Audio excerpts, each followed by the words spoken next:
You're tuned in to Super Talk 1270 and Free for All Friday. Compelling local talk at 11 o'clock. Free for All Friday features groups and organizations that are plugged into progress here in Central North Dakota. Our rotating panel includes members of the Bismarck Downtowners, the Mandan Progress Organization, the Bismarck-Mandan Chamber of Commerce, and representatives from Pride of Dakota. You're invited to call in and join the discussion. It's Free for All Friday on Super Talk 1270. Good morning. This is Dot Frank with the Bismarck-Mandan Home Builders Association, back yet again at Super Talk 1270 for a Free for All Friday. Excited to have people tune in today. We've got some very special guests in the studio and also over the phone. I would like to welcome on behalf of the Bismarck-Mandan Home Builders Association, Mr. David Crowe. Now, Mr. Crowe is the chief economist with the National Association of Home Builders. I had the opportunity to sit down and talk with David last week at the Association Leadership Institute, which was hosted by NAHB down in St. Louis, talking specifically about our market here in North Dakota and Bismarck-Mandan when it came to economics, indicators associated with housing, projections, and the like. Very interesting discussion, and I'm happy to be able to have him on the air today to talk to you about what he shared with me last week. So if we could welcome Mr. David Crowe. Are you there, David? I am, Dot, and thank you very much. It's great to join this morning. Well, excellent. Well, I appreciate your time. We've got plenty to talk about. You know, as you're well aware, North Dakota is taking the spotlight, continued spotlight, when it comes to everything economics across the country. And I'm sure it's exciting for you to see, you know, what we're able to do here. But, you know, putting things into perspective across the country, North Dakota is quite unique, isn't it? Yes, it is.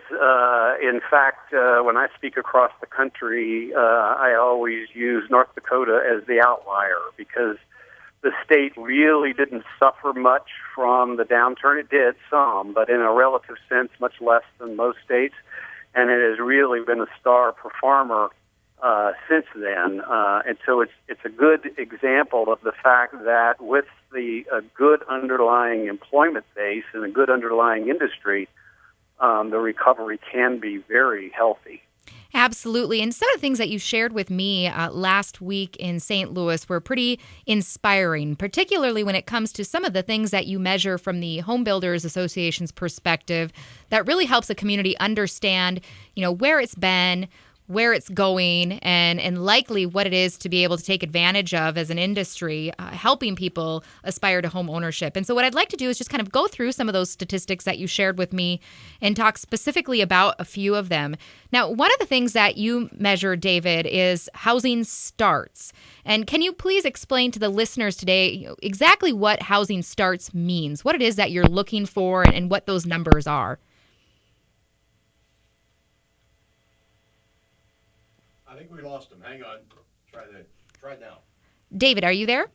I am. Yeah. Sorry, I'm on a cell phone, and I guess I dropped off. Yeah. Well, we've got you back. What I was leading into is, you know, some of the things that you measure from the National Association's perspective. And one of those indicators or one of those measurements is housing starts. And if you would share to the listeners or share with the listeners this morning, you know, what exactly a housing start is, how you measure them, and what they indicate. Yes, well, we're fortunate enough to get a very large amount of information from the U.S. Census Bureau, and one of the things they do every month is get information from the local housing permit offices as to how many permits were actually issued. The Bureau then follows them as the builder begins to construct the home. So a start is literally just that. It's dirt turned on the lot that indicates the construction has started. So we pay real close attention to those figures, and they're reported on a monthly basis, and we could get those all the way down to local areas, so we can get those for the Bismarck area. And of course, that has been one of the reasons we've been bragging about the strong growth in Bismarck and in the state as a whole, because we've been watching that construction go forward. You are, of course, have exceeded the levels that you saw during normal periods. We don't consider that that period during the 2005, 2006 era to be normal. In almost every place, there was just over-exuberance in housing. So we compare where you are relative to where the construction was in the early 2000s. And looking at some of the statistics that you were able to share, and we'll make these available to listeners through our website, which is bmhba.com. But what's so interesting is following the statistics. And we've had, a steady pattern of growth when it comes to starts. But if you look at North Dakota specifically, between the years 2010, 2011, 90% gains in housing starts. The following year, 61%. And then we fall back to 8%. Is that something we should be concerned with? I mean, we had real high, but 8% still looks pretty healthy as far as a change in those starts. And it looks like 2014 is going to end up at about an 8% change in starts growth-wise. But then what is more concerning, but maybe it just requires some clarification from you, is the projection for next year. We anticipate a decline in starts by about 21%. Can you talk about that? Yes, really what you're catching up is the point of that pattern you described. You had some really strong surges in building as the recovery completely hit North Dakota and Bismarck particularly, and so you're catching up, seeing some tapering in that catch-up, so that the percentage decline doesn't mean you still aren't building a lot of homes. It simply means you got to come off that really fiery, hot period of construction and get back down to kind of a more normal growth pattern. You're seeing the employment market do the same thing. As employers finally catch up to their level of employment they need to sustain their production, they're not hiring any more. And so that still means you've got built homes to be built, but that strong acceleration has diminished. Absolutely. The other thing that I think is quite interesting when you look at starts in particular, I really appreciate how when you present the data, you single out single-family housing starts and then also multifamily. And it's quite interesting. In our state, we've always had a strong single-family market. And it seems, according to these statistics, 2013 and now 2014 were the first years where our state has experienced a role reversal in housing types when it comes to starts. So multifamily took the lead in its share of starts versus single family. Just looking at numbers alone and seeing that kind of role reversal, what does that say about our state? Well, you're experiencing something along the lines of the other states, although probably not in a way, not as exaggerated. Once again, holding a unique position in the country. Multifamily starts are primarily rental apartments, and we've seen a surge in those in general because a lot of the young people who would normally move into home ownership are unable to. They don't have the savings, they don't have the credit, they don't have as good a job as perhaps young people in past years, and so they are choosing renting instead of owning, and that means we need more apartments for them. Absolutely. Second reason is a lot of the employment going on in North Dakota is beginners, is new people coming into the state, may not be people that want to stay around for a very long time, and so you need a lot of rental apartments for that greater flux in the employment base. Great. Well, with that, we're going to hope that those listeners stay tuned, that they're not temporary like the rental housing tends to be, and that they come back after this break. Dave, please stay with us. We'll return in just a few minutes. You're listening to Super Talk 1270. Right now, 72. Get the app called Radio Pup for your iPhone and take us everywhere you go. Bismarck and Mandan's own Super Talk 1270. Welcome back. You're listening to Super Talk 1270. This is Dot Frank with the Bismarck Mandan Home Builders Association. Thanks for sticking with us. And if you're just joining, I'd like to reintroduce Mr. David Crowe. David is the chief economist with the National Association of Home Builders. Again, a wonderful opportunity to get someone with his expertise on the line locally to talk about housing. Now, before the break, we were talking about housing starts, how that's something that we measure as an industry to kind of let us know what the health of the environment is when it comes to housing. As we were speaking of earlier, housing starts have been phenomenal for the Bismarck-Mandan area and across the board when it comes to North Dakota. But we are anticipating kind of a leveling off, per se. Still expecting some growth overall when you look at how we trend throughout the years on housing, but not the phenomenal increases that we saw in 2011 and 2012 when we were quite frankly trying to just catch up to the increased demand we were experiencing. So now, David, if we could, what I'd like to talk about are some key indicators. We've got the statistics that relate directly to housing, the housing starts, permit numbers, and whatnot. But you also keep an eye on something you call key indicators. And a few of those that really kind of stand out to me that I'd like to have you discuss and share with us the relationship to housing would include things like unemployment or employment, our population and its changes, housing prices, what kind of impact the housing prices have on the housing market, as well as, the types of home ownership. So, David, if you would, let's talk about some of those key indicators. Which one of the indicators is your kind of favorite to follow to help predict what housing is doing? Well, in this recovery, it's clearly employment. That's really been the driver behind the expansion of the housing industry. We lost so many jobs, and people lost confidence, even if they had a job throughout the recession, that making a major purchase like a house, or even moving forward from being a child in your parents' home to renting an apartment, required confidence that you had a job and you would keep the job. And so as a result, looking at job growth is really an elementary part of understanding where the housing market is going in the future. And of course, you don't have to go very far to understand that that's been the reason why North Dakota and the Bismarck area have been so successful in housing growth. Has been the growth in jobs. Unlike the U.S. economy, where we have just now reached the same level of total employment that we had during the peak in 2007, the Bismarck area and North Dakota as a whole had reached that peak much earlier and well beyond that. In fact, to use some specific numbers, the North Dakota employment is now 24% greater than it was during the peak, and the Bismarck area is actually 15% greater than it was at the peak. And so those are the really strong underpinnings behind the growth in the housing market. As you get more people working, clearly you have to have some place for them to live.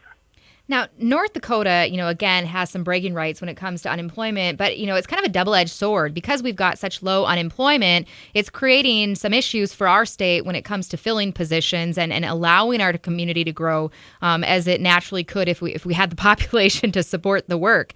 When you're working across the country, David, and you're talking to different communities, what we would appreciate as the state is kind of having a pulse on everybody else to see what we're up against now that their localities are improving when it comes to employment. So, are you seeing that states across the country are experiencing some gains? And is it at a pace that North Dakota should be concerned with as far as competing for those people to fill the open positions that we have? Yeah, I think that's a very good point, Don. I think that we are beginning to see some recovery in a broader range of the country, in a broader range of the states.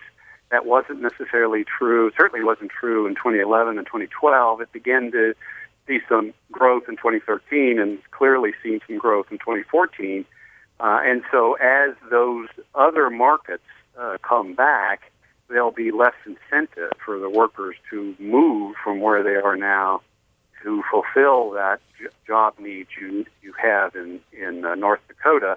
It is part of the reason behind this notion that housing construction will slow down a bit next year, because your job market will begin to taper in growth. I don't expect it to fall. I don't expect to see the strong growth, partly due to the competition you're going to have with the rest of the country, partly due to the fact that you're finally getting towards staffing up for the new level of activities. One of the things that you had mentioned as a key indicator, and I want to continue the conversation about employment. In fact, coming up after the bottom of the hour, we've got another guest, Michael Ziesch, for the Job Service North Dakota's Labor Market Information Center. So we'll have plenty of time to talk specifics when it comes to employment. But looking at these key indicators, in addition to employment having a real impact on housing, you list things like the real gross domestic product, population, net migration, income per capita. So if we could, David, focus in on income. We've got a great state, lots of employment opportunities, while we've seen a true rise in the wages that our businesses are having to put forward to attract people.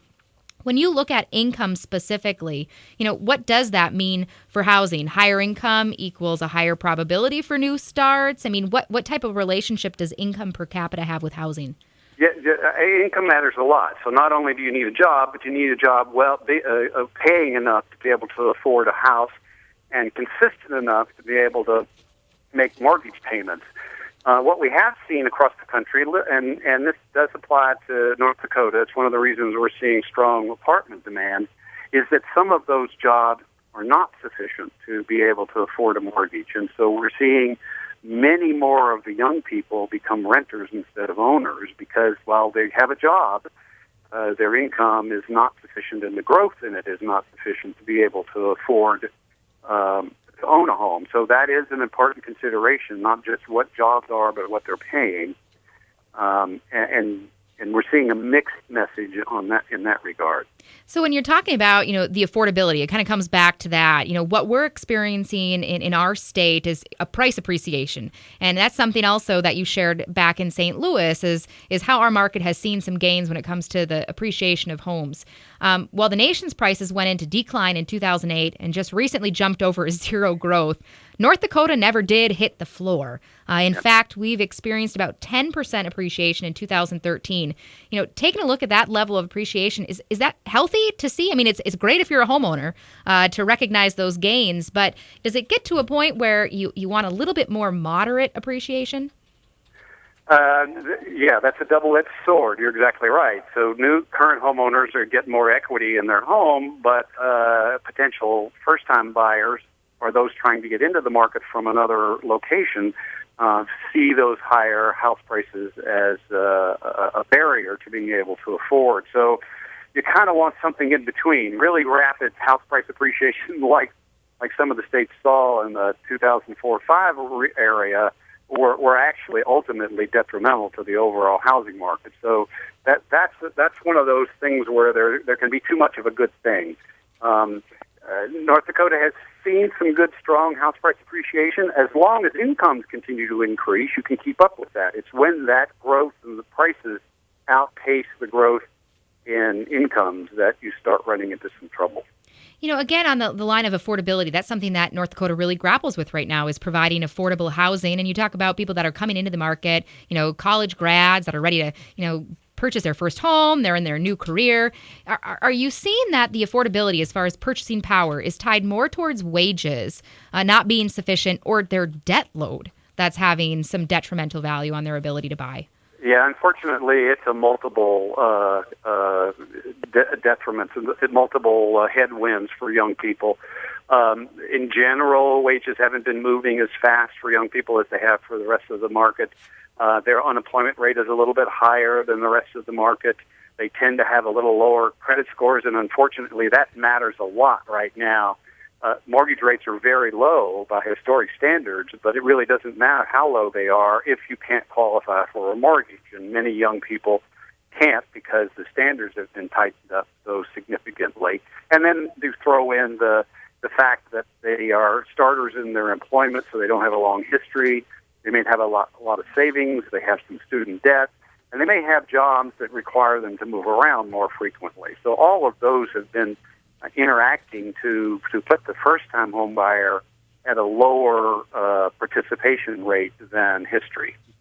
So, when you're talking about the North Dakota and the Bismarck-Mandan market specifically, one of the things that we're challenged with is the low unemployment. So we've got plenty of jobs that we need to fill. The other challenge is, affordability when it comes to housing, and the fact that, we as a state really want to recruit people who will take roots and stay with us. So when you're looking at, opportunities for communities like Bismarck-Mandan to attract and retain folks, they come here for a job, hopefully they'll buy a house. What is some of the recommendations to make that process a little bit easier from the homeownership perspective? Is it, trying to find ways to secure affordable housing through different programs, community land trusts, the like? Is it incentives that maybe some states have or could put together regarding debt reduction and loan forgiveness when it comes to either student loans or others? I mean, what are some unique ways that you've seen play out across the country for communities like ours who are experiencing this boom to gather people into our state? Yeah, it takes the business community to participate, because you've hit the nail on the head.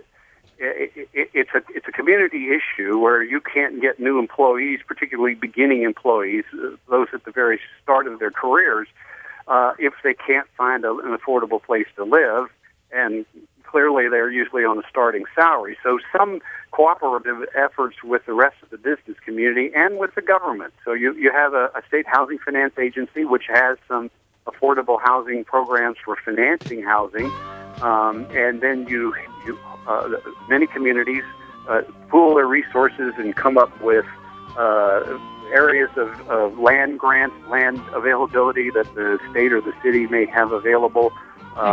Participation by large employers that set up pools to give extra help to young people that want to attract and keep there.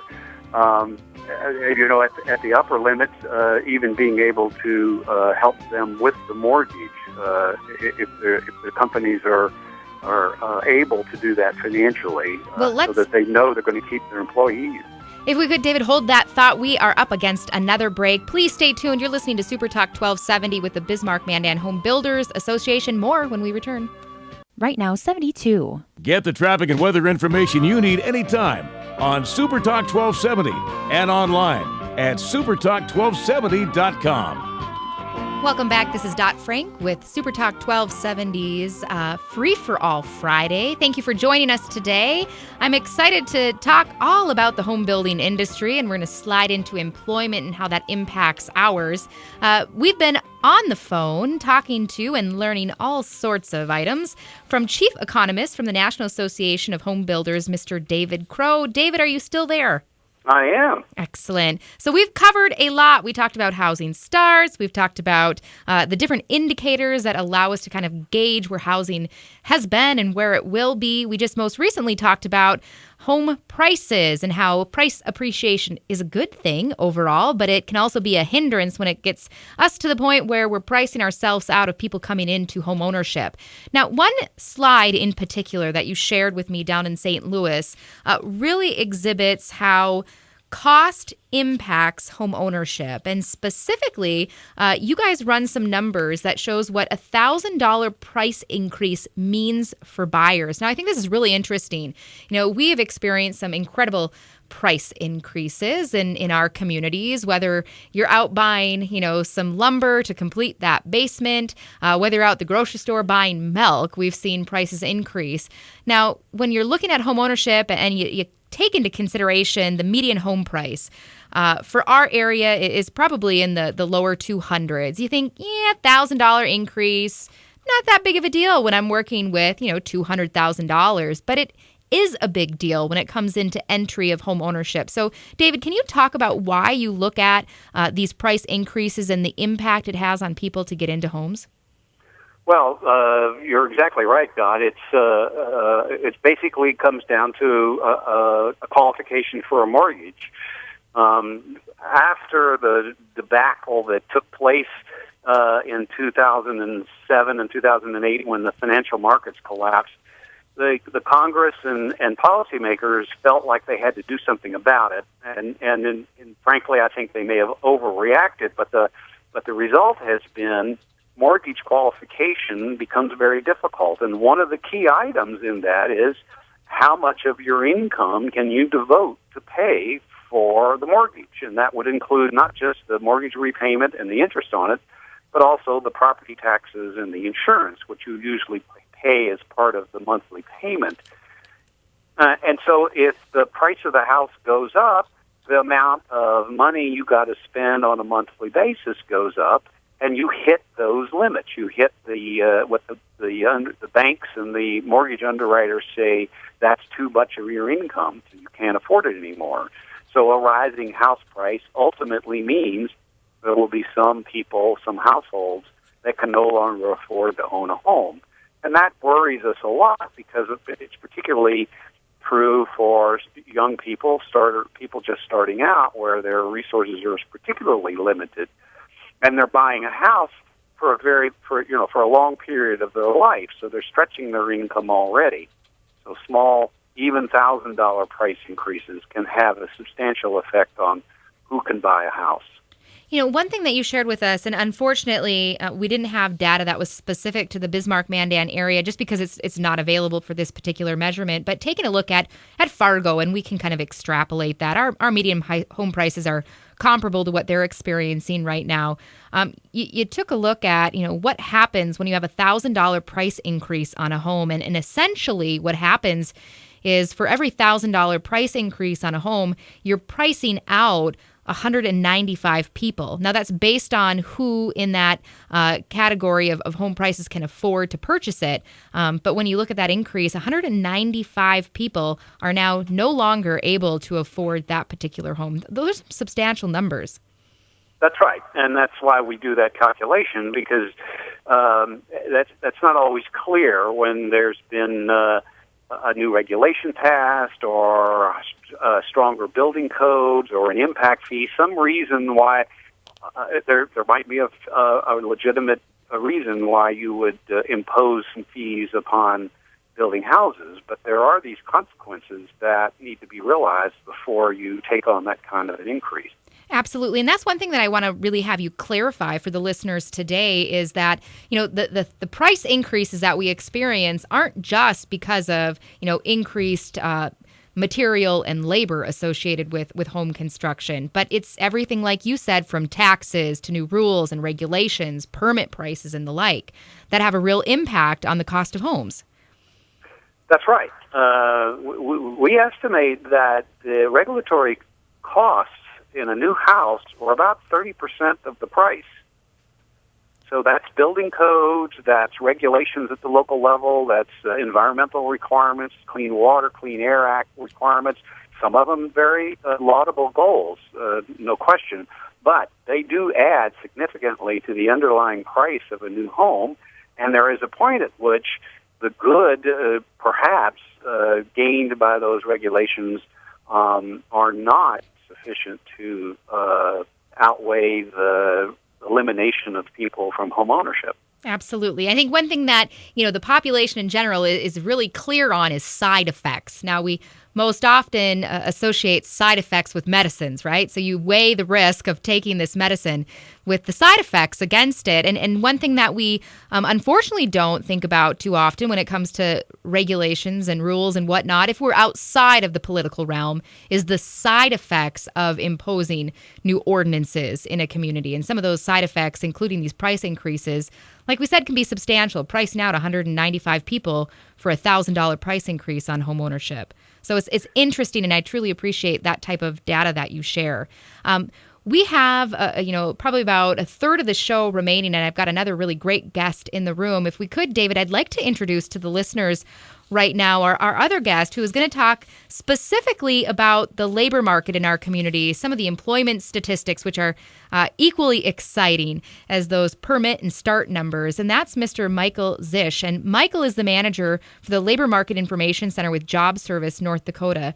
Now, David, we've talked about some of the things, across the country when it comes to employment. We've talked about what's happening here in North Dakota and specifically in the Bismarck-Mandan area. Michael, welcome to the program. I'm excited to have you talk about, what is going on in the labor market. We've talked about the impact that it obviously has on housing. We got a lot of people that we need to bring into the state to fill some openings within our communities. Can you give us just kind of a quick oversight? What are the things that you're talking about now when it comes to employment in Bismarck-Mandan? Good morning, Dot. Having listened to your conversation with Mr. Crowe and stuff, it really does echo and hit home with what myself and my staff do on a daily basis, producing labor statistics for the state and also sub-state areas, including the Bismarck-Mandan metro area, which would be Burleigh and Morton County. We have indeed seen the strong growth in employment that David alluded to. Bismarck-Mandan tends to follow the state as a whole in general. And for very recent memory, back to probably 2009, which was in our world the state's brush with the recession, we've really seen some nice gains and low unemployment rates. The state has had the lowest unemployment rate in the nation since about April of 2009. And for the most current month, we have data available for the Bismarck-Mandan metro area, also has the lowest unemployment rate in the nation of all metro areas at about 2.6%. So as was alluded to in the conversation, that's kind of a mixed blessing. It certainly speaks well for the economy, but it does create some challenges for employers in the area to attract and retain qualified employees. In terms of job openings in the area versus resumes of job seekers in the area, there's about 4/10 of a resume per job opening. So it's certainly a job seekers market at the moment. Absolutely. So, we have all these openings. When you look at statistics for the Bismarck metro area as of August 14th, 2014, there were 4,753 job openings advertised online. That's a lot of jobs to fill. And you take a look at the jobs that are being advertised and the positions that are most popular as far as what we're seeking. And it tends to lean towards, retail salespersons, customer service representatives. We've got those heavy and tractor trailer truck drivers that we hear about, and nurses. And so the types of jobs are the types of jobs that, that when it comes to seeking these people and making the opportunity for them to enjoy a lifestyle here that includes home ownership, there might be a disconnect. We talk about salaries and how salaries really dictate where you're at and your ability to purchase homes. I would imagine that retail salespersons, customer service reps, and the like might be having a really hard time securing housing in our area. Is that something that you're hearing or seeing as people are submitting their applications and looking to move into this area? As you allude to, that is exactly what happens in the economy. The job openings are posted by occupation. So as you allude to, you're looking for a carpenter or a retail salesperson. You're looking for a nurse. The job openings in the Bismarck-Mandan metro tend to match the economy as a whole, the industry base. So there tend to be a large number of job openings perpetually in office and administrative support because we're the seat of government. There tends to be a lot of them in healthcare because we have the two regional healthcare centers. But we also have a large retail trade footprint in Bismarck-Mandan, so you're going to get those types of jobs. So the job openings in the state, they tend to be a mixed bag. Some of them are part-time jobs, maybe more geared towards somebody entry or somebody maybe near retirement age. But they do also have that component of those that are more robust, more career type, possibly in construction. The gains, employment gains have been very strong in the Bismarck-Mandan area over time. And there's a large need for skilled trades. And one of the other components that we do produce data for is wages by occupation, and we can do that also at a sub-state area. So for instance, some occupations that tend to be related to skilled trades might be carpenters. And carpenters in Bismarck-Mandan metro area, in terms of entry versus experienced wages, we would have them at right around $32,000 for our estimate of entry-level wages versus about $45,000, $46,000 for somebody more experienced. And that is somewhat north of what the base annual average wage is for the metro area. So they do tend to pay slightly more than the average position in the area. So you're listening to Super Talk 1270 right now. This is Dot Frank with the Bismarck-Mandan Home Builders Association. Excited to bring on the line with us another guest, Michael Ziesch from the Job Service North Dakota, along with David Crowe from the National Association of Home Builders, talking all about housing industry stats as well as employment. Stay tuned. There's some interesting things that I'd like to share with you as listeners as we continue on this conversation. Again, Super Talk 1270.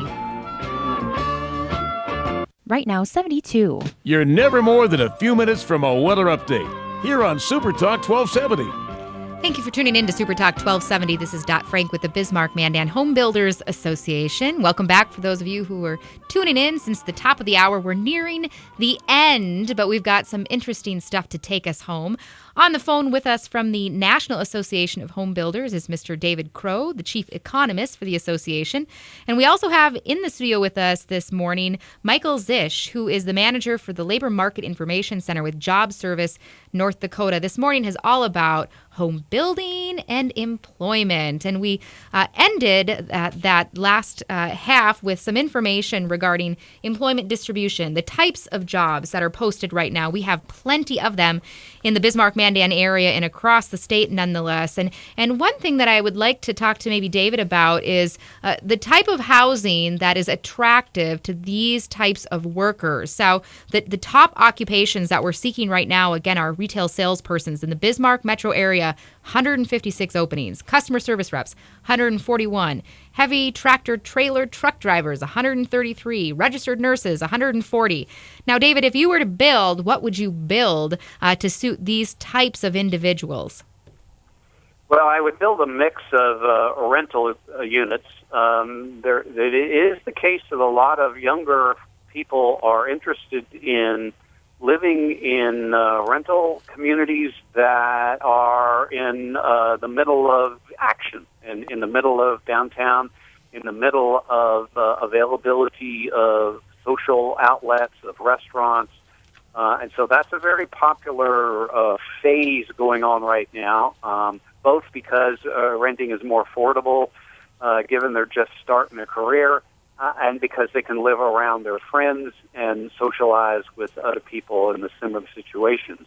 On the other hand, there are a lot of people who, in those professions, are starting their families, want to have a home of their own, and so modest homes, something with a minimum amount of square footage, some good, solid energy-saving homes so that they can save money on the maintenance and the operation of their home, but to give them that opportunity to have some yard or some their own personal space, and begin to raise their families and enjoy their spouses.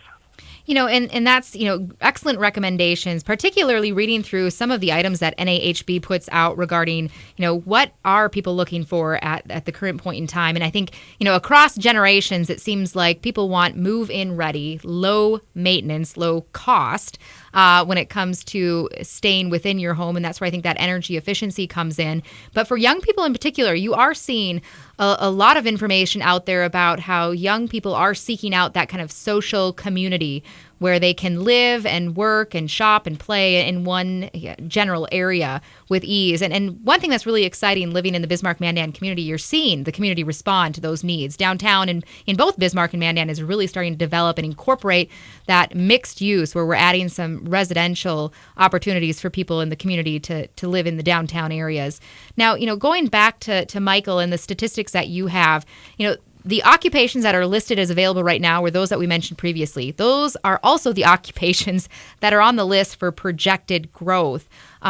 With that in mind, there are certain things that employers are looking for when they're hiring. When it comes to, the qualifications. So for those who maybe have friends or families or peers who are out of state and they wanted to give them some insight as to what the opportunities exist in North Dakota for them, what do they need to be prepared for when they enter our state and start throwing out their resumes?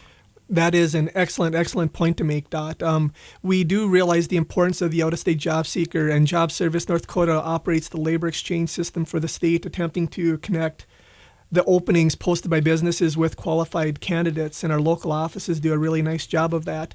And when we interact with an out-of-state job seeker, we certainly tell them that the economy is robust, but we're very cautionary. We want to be very honest with them and forthcoming that they do an honest assessment of their skills, knowledge, abilities before they come up, because we do want them to come up here and be successful.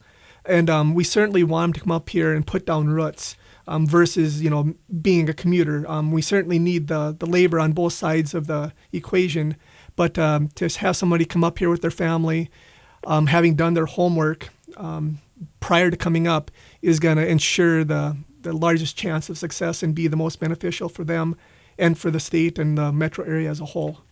Excellent. And we've got some indication as far as population goes. I know one thing that you look towards, David, is that as an indicator as population grows. And it looks like the population for the Bismarck metro area back in 2003, now that seems like a lifetime ago, was at about 97,184. Now, flash forward to 2013, so just 10 years later, we've seen a 20% increase in our population. Is that something that we anticipate to continue at that rate, Michael? And then after Michael, David, if you wanted to provide some commentary on what that means and what builders should be thinking with those numbers in mind.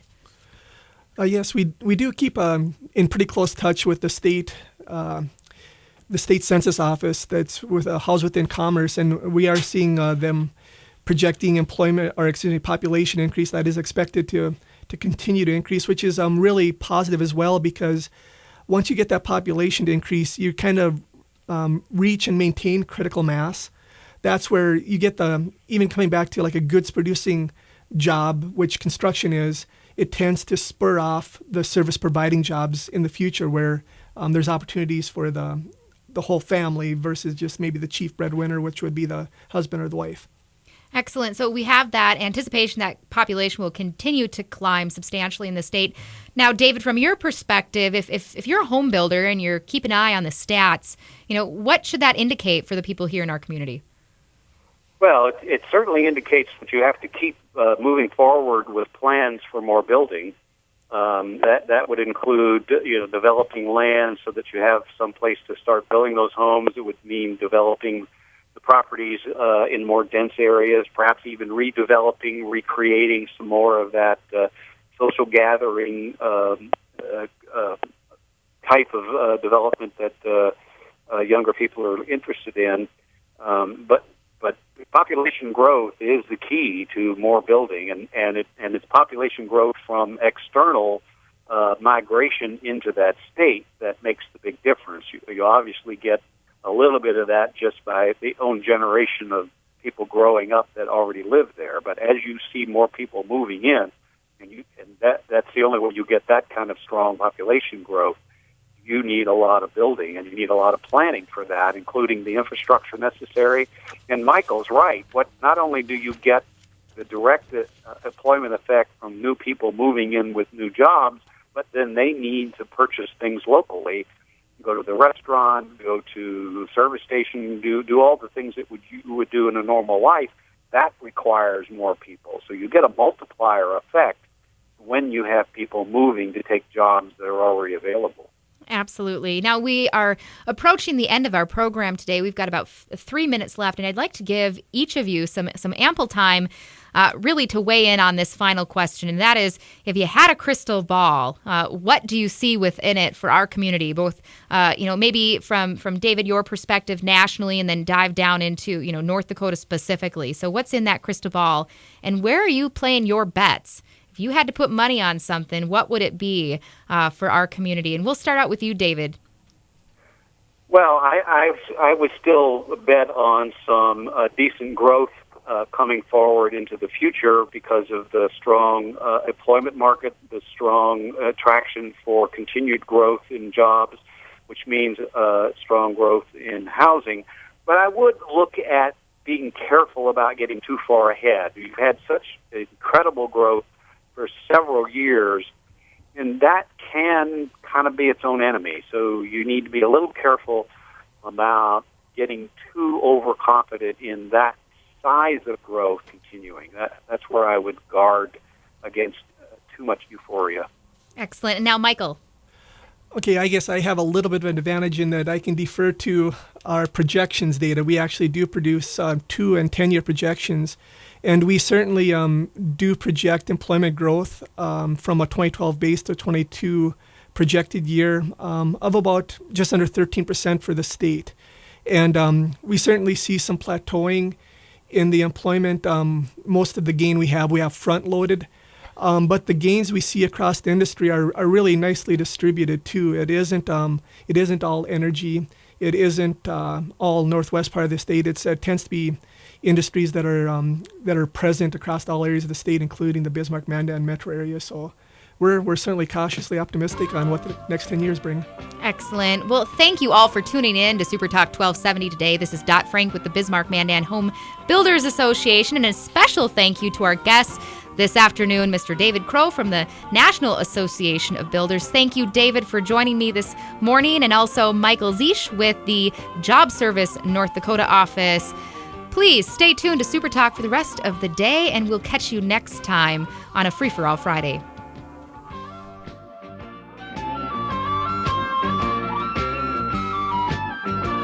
Thanks for joining us for Free for All Friday on Super Talk 1270, keeping you involved and informed on issues that impact our area. To find more local talk at 11 o'clock, keep your radios right here on Super Talk 1270.